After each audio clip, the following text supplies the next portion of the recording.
بما ان في ناس كتير كانت بتسأل ايه الفرق ما بين كلية علوم وكلية علوم صحية تطبيقية. دلوقتي هقول لك، بس في الاول هنتكلم عن ايه الاقسام بتاع كل كلية.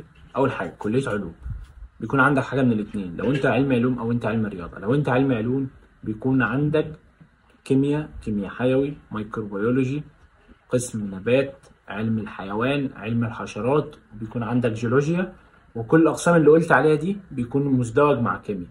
طيب بالنسبة لعلم الرياضة بيكون عندك رياضة وحاسب وفيزياء، وكمان بيكون عندك جيوفيزياء وجيوكيمياء. طب بالنسبة للأقسام الكريدت أو الأقسام الخاصة، الأقسام الخاصة بيكون عندك بايوتكنولوجي، كيمياء تطبيقية صناعية، بيكون عندك علوم البيئة والفضاء، بيكون عندك بترول وتعدين.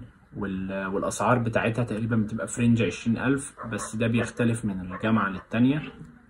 طيب بالنسبة لكلية علوم صحية تطبيقية بيكون عندنا أقسام إيه؟ أول حاجة قسم المختبرات الطبية، قسم الرعاية الحرجة والتخدير، الأشعة والتصوير، وقسم تركيب الأسنان، وقسم التغذية والأجهزة الطبية. وآخر قسمين قلناهم مش بيكونوا موجودين في كل الجامعات، فعشان كده لو أنت عاوزهم لازم تسأل في الجامعة الأول هل القسمين دول موجودين ولا لأ.